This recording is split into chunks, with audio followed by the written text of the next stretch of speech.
안녕하세요. 말씀을 품고 말씀을 살아내는 바이블 189 160번째 날, 오늘은 신명기 1장입니다. 한자로 이 신명기는 거듭신의 명령 명자를 써서 가나안에 들어가기 전 모세가 자기는 가나안에 들어가지 못하기 때문에 이스라엘 백성들에게 유언처럼 지난 40년간의 광야 여정을 회고하면서 율법과 계명을 다시 가르치는 내용을 의미합니다. 영어로는 듀테로노미, 두 번째 율법이라는 제목을 그래서 갖게 되는 거죠. 신명기를 시작하는 1장은 지난 40년의 광야 생활을 돌아보면서 출애굽 2세대들을 향해 부모 세대가 왜 약속의 땅에 들어가지 못했는지를 이야기하는데요. 하나님의 능력이 부족해서가 아니라 부모 세대의 불신앙 때문이었다는 걸 명확하게 이야기하면서 앞으로 가나안 땅에 들어가게 될 2세대들은 그래서 순종의 세대, 믿음의 세대가 되기를 기대하면서 마지막 유언과도 같은 설교를 하게 됩니다. 신명기 1장은 우선 1절부터 8절까지 신명기의 서론으로 시작하는데요. 1절을 볼까요? 이는 모세가 요단 저쪽 숲 맞은편의 아라바 광야 곧 바란과 도벨과 라반과 하세롯과 디사합 사이에서 이스라엘 무리에게 선포한 말씀이니라. 때는 3절에 나오는 대로 40째 해 11째 달, 그달 첫째 날이었고요. 장소는 5절 요단을 건너기 전 동편 모압 땅이었답니다. 거기서 지난 과거를 회고하는 설교를 하게 되는데, 하나님은 호렙산, 그러니까 율법을 받았던 시내산에서 이제 방향을 돌려 가나안으로 진군하라고 명령을 내리셨어요. 8절 보세요. 내가 너희의 조상 아브라함과 이삭과 야곱에게 맹세하여 그들과 그들의 후손에게 주리라 한 땅이 너희 앞에 있으니 들어가서 그 땅을 차지할지니라. 히브리어 원문에는 눈을 들어 보라는 명령이 있습니다. 하나님은 이미 그 땅을 이스라엘에게 펼쳐놓고 준비하셨으니까 이제 눈으로 보고 그 땅을 차지하라고, 땅은 이미 너희의 것이니까 믿음으로 그걸 차지하라고 말씀하신 거죠. 하나님은 언제나 먼저 주시고 먼저 약속하시고 먼저 우리 길을 예비하는 분이세요. 우리는 믿음으로 그걸 신뢰하고 우리의 것으로 차지하면 되는 겁니다.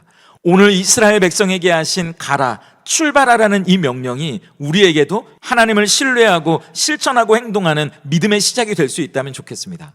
이어지는 9절부터 18절까지는 공동체의 중간 지도자를 세우는 과정에 대한 회고인데요.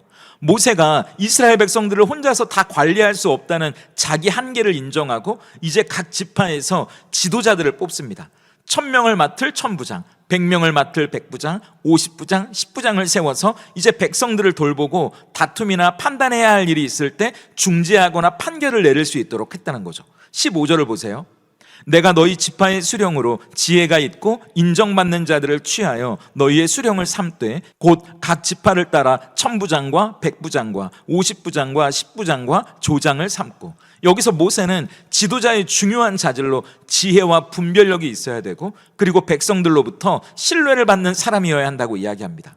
앞으로 가나안 땅에 들어가면 백성들은 더 많아질 테고 조직도 복잡해질 테니까 지혜와 분별력은 꼭 필요한 덕목이었을 거예요. 그리고 이 지도자들이 판결을 내릴 때 중요한 기준도 이야기하는데요. 17절입니다.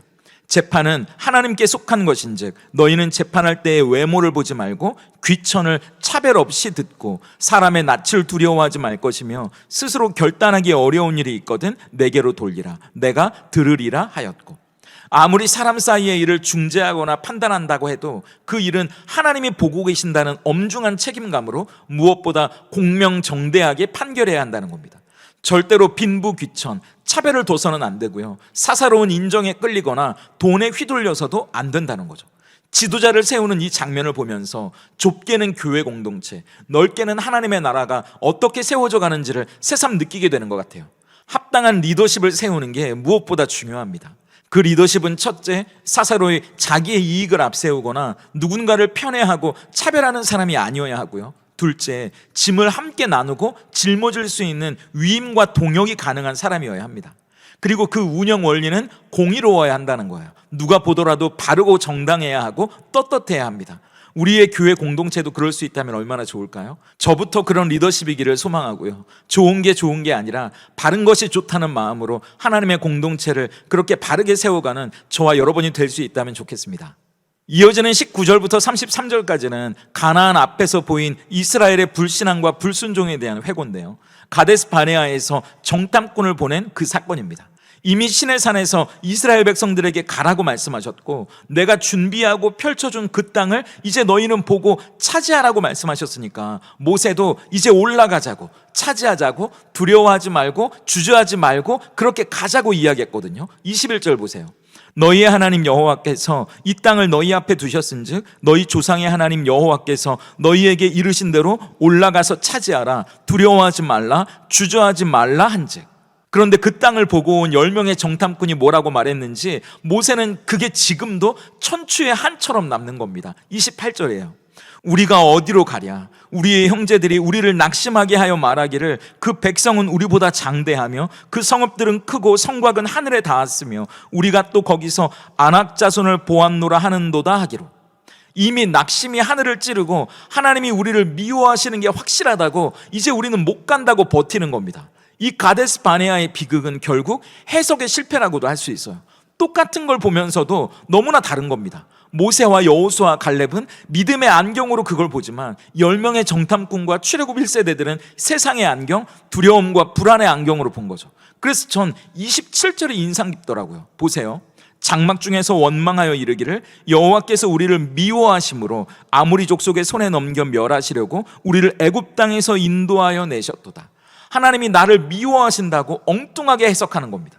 우리도 예상치 못한 질병, 사업이 실패했을 때, 인간관계에 어려움을 만나거나 일이 뜻대로 안 풀릴 때 그런 이야기를 하지 않나요? 하나님이 나를 미워하시나? 나를 버리셨나? 아닙니다. 하나님의 선하신 뜻을 신뢰해야 해요. 광야에서 그들을 안아서 인도해 주신 하나님이, 십자가에서 아들까지 주신 하나님이 우리가 떡을 달라는데 돌을 주실 리가 없지 않습니까? 그 하나님을 신뢰할 수 있기를, 그래서 세상을 두려워하지 않을 수 있기를, 하나님이 주신 은혜와 복을 누릴 수 있는 용기가 우리에게 있기를 소망합니다.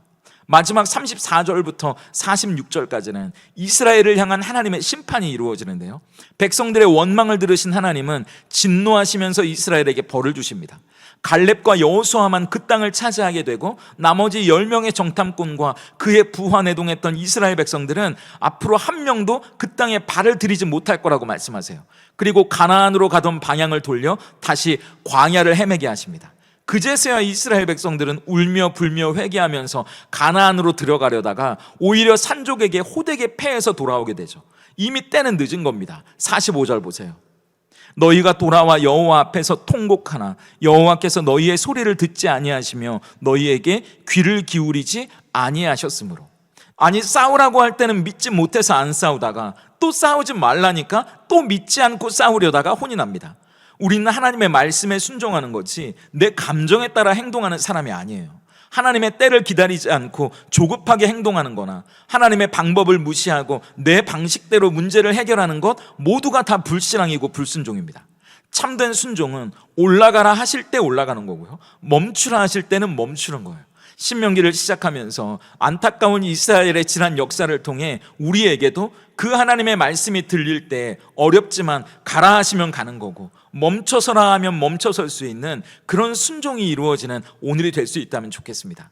그렇다면 오늘 이 신명기 1장이 던지는 질문 앞에 우리는 어떻게 삶으로 대답할 수 있을까요? 첫 번째 질문은 과거의 실패를 해석하는 나의 관점은 무엇입니까? 예요. 신명기 1장은 단순히 과거의 회고가 아니라 그 과거를 어떻게 신학적으로 해석하는지에 대한 설교입니다. 모세는 이스라엘의 실패를 통해 출애굽 2세대들에게 들려주고 싶었던 이야기가 있거든요.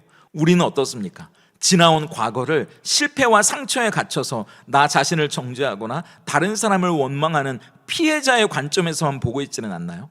아니면 그 실패를 통해 내 연약함을 깨닫고 그럼에도 나를 붙들고 인도하시는 하나님의 은혜를 기대하는 믿음의 관점으로 바라보고 계신가요? 우리의 해석에 따라 피해자가 되실지 믿음의 순례자가 되실지 결정해야 합니다. 두 번째 질문은 나는 하나님의 말씀에 따라 행동하는 사람입니까? 내 감정에 따라 행동하는 사람입니까? 예요. 하나님의 때를 기다리지 않고 조급하게 행동하는 거나 하나님의 방법을 무시하고 내 방식대로 문제를 해결하려는 건 모두가 하나님을 신뢰하지 못하고 불순종하는 거라고 말씀드렸죠. 감정에 따라 행동하면 항상 후회할 일들이 생기더라고요. 그때 그렇게 하지 말걸, 그랬어야 하는 건데, 그런 후회를 쌓아가는 하루가 아니고요, 지금 당장은 잘 모르겠지만 그렇기 때문에 하나님이 말씀하시는 대로 하는 게 가장 좋습니다. 하나님이 말씀하시는 대로 올라가고 멈추는 삶, 그 말씀에 순종하는 우리의 삶이 될 수 있다면 좋겠습니다. 함께 기도하겠습니다. 우리의 아픈 과거마저도 합력하여 선으로 바꾸어내시는 하나님의 지혜와 은혜를 찬양합니다.